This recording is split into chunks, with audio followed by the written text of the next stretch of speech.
Bon, alors, bonjour Micheline, donc on va faire un petit mode opératoire pour la machine palettique. Donc elle sert à quoi cette machine? À mettre les boîtes sur palette.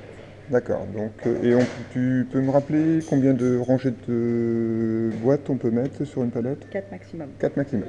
Alors, on a déjà fait des modes opératoires pour les autres machines de notre atelier et on commence toujours par citer les énergies. Tu peux les citer? Oui, énergie électrique et pneumatique. Alors, pour mettre l'énergie électrique en route, tu fais quoi en premier?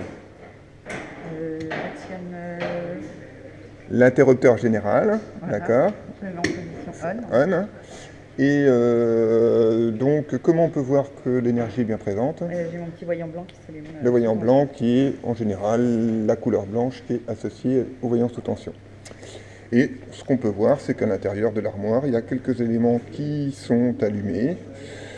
Est-ce que tu connais le rôle de Par l'élément? rapport aux arrêts d'urgence. Oui, c'est le module de sécurité. Donc on reviendra sur lui un petit peu plus tard. La deuxième énergie. L'énergie pneumatique, donc là j'allume ma vanne 3 voies. D'accord. Donc On là, appuie dessus. elle a une petite particularité, en effet. Une vanne, d'habitude, on a l'habitude de la tourner. Ici, il faut appuyer au centre. Et là, tu as quelle pression? Là j'ai 6,5 bars. Voilà, on est à 6,5 bars. C'est à peu près la valeur que l'on a sur l'ensemble des machines, à peu près 6 bars. Est-ce qu'il y a un moyen, est-ce que tu sais s'il y a un capteur qui permet de dire à la machine si la pression est présente? Tu sais pas? Bah, je vais te le dire.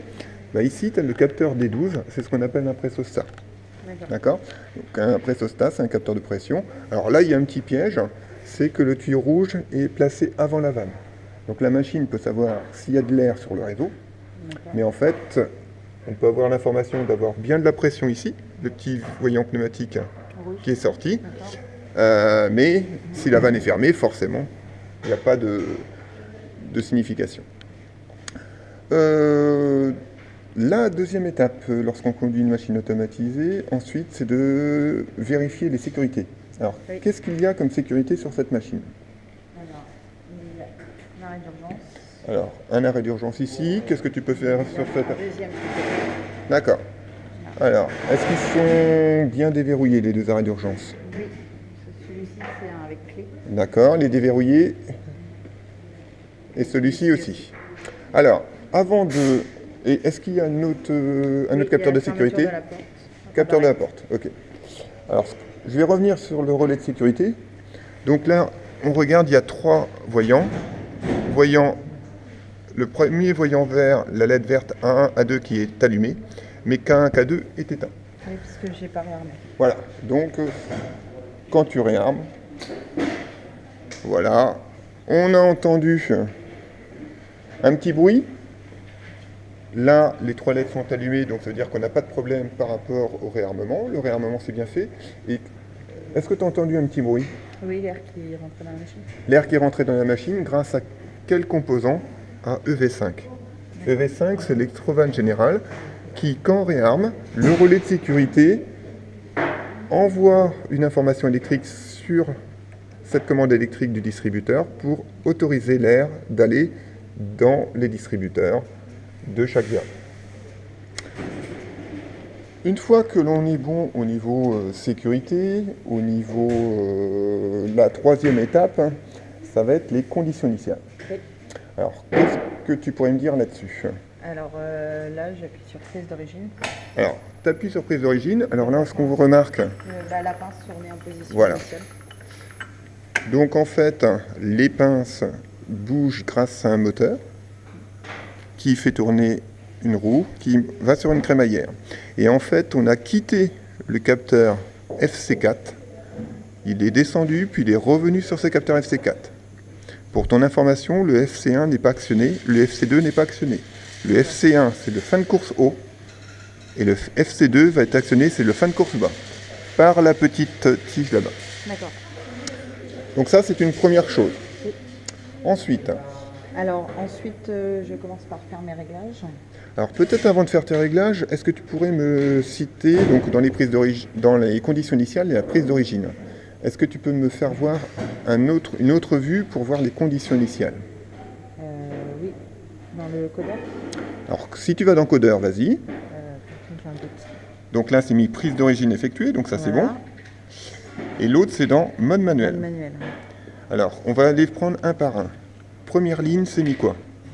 Point 0, c'est par rapport à la pince, la montée et la descente de la pince.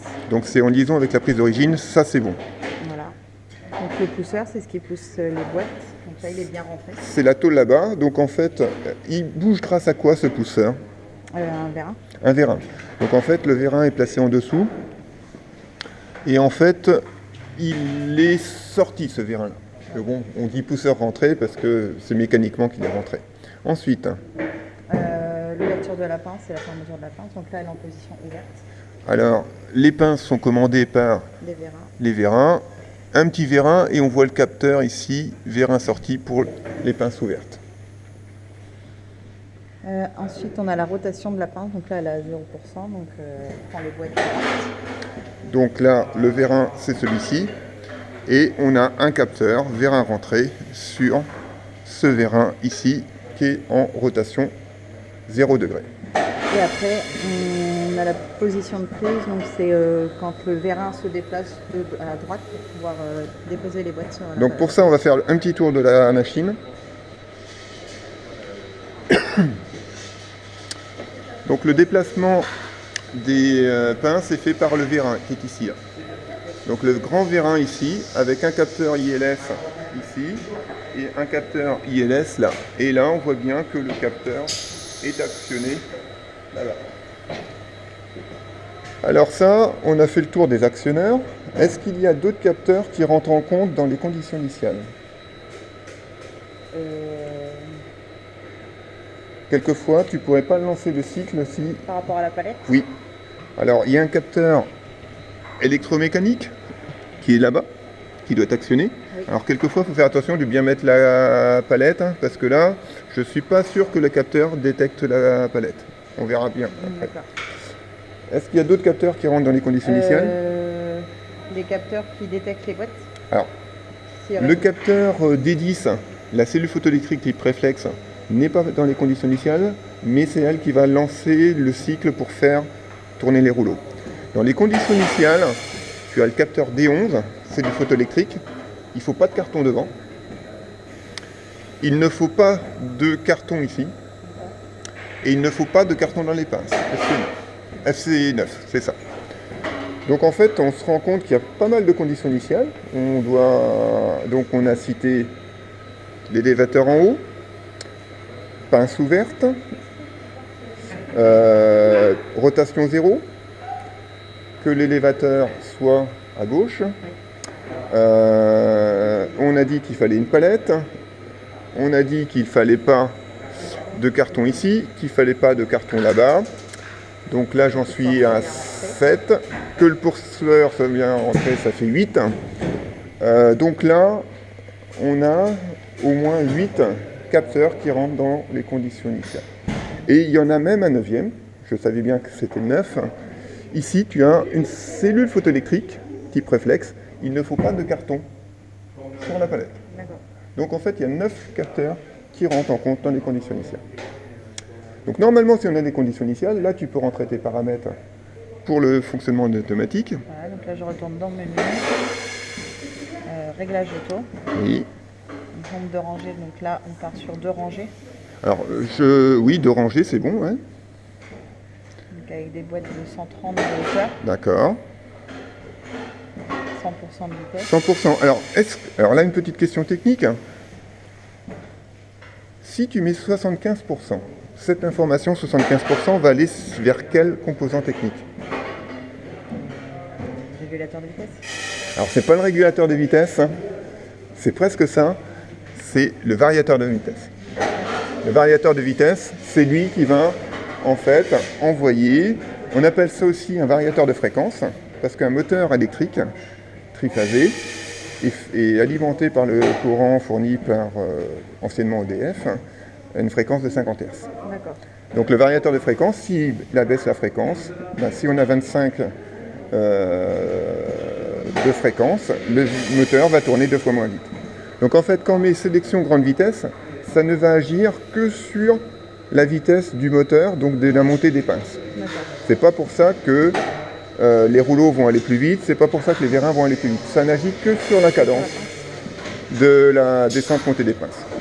Donc ensuite, Alors ensuite, je retourne sur menu. d'accord. Je rappuie sur conditions initiales pour voir si vraiment tout est... Ouais, mais par rapport à ce qu'on a fait, normalement, rien n'a bougé, hein, comme on était bon. Et là, vu que c'est un essai, logiquement, je suis censée le faire en mode Alors, manuel. donc là, ce qu'on va faire, nous, pour gagner un petit peu de temps sur notre vidéo, on va essayer de faire un cycle directement en automatique. Alors, DCY veut dire... Départ cycle. Voilà. Et là, on a un message Machine non. en état CI. Alors, Je pense que ça vient de la palette. j'en ai parlé un petit peu tout à l'heure. On va voir si c'est ça. Donc, en ouvrant la porte, on a coupé l'air. Et là, on voit bien que le capteur est maintenant bien penché. Donc, c'est pas moi qui t'ai fait la panne, hein, c'est Donc toi là, que... je refais une prise d'origine. Quand on ouvre une porte, on est obligé de faire une prise d'origine. Attention, la prise d'origine ne peut être faite qu'en manuel. Donc la prise d'origine, hop, il se repositionne sur le capteur FC4. Et là, je repars en auto. Normalement, ça devrait être suffisant, ouais. Donc, retourne dans menu. Menu et départ cycle. Et là, on a le message attente carton.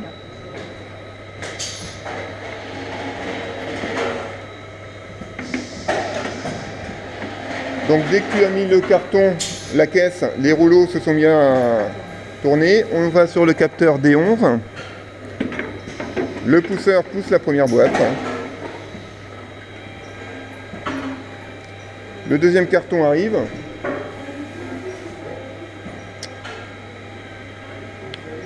Et le deuxième carton va pousser la première boîte qui va actionner le capteur mécanique. Fin de course FC9, fermeture des pinces, montée, translation.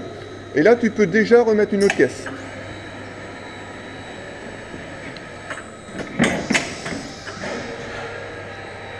Donc là, pour gagner du temps, on n'est pas obligé d'attendre que les pinces soient revenues pour alimenter en caisse. Et même là, voilà, ok. Alors, ce qui va se passer, donc pour la deuxième rangée, qu'est-ce qu'il va y avoir de particulier? Il va y avoir une rotation à 90 degrés. Alors, pourquoi on fait une rotation sur deux en 90 degrés? Pour faire des palettes croisées de façon à ce que ça soit plus stable. Ouais, c'est pour la stabilité, tout à fait. Donc la machine fonctionne bien. Donc notre mode opératoire. Alors là, on voit le voyant vert clignotant. Tu sais pourquoi? Comme le robot est en route. Et je crois qu'il était fixe au départ, c'est parce que c'est en fin de cycle. D'accord. Et là, on passe en orange. Orange, on n'est plus en vert. Le cycle automatique est terminé. C'est pour l'appel de l'opérateur ou de l'opératrice, où on va pouvoir retirer la palette. Alors je vais terminer par une dernière petite question.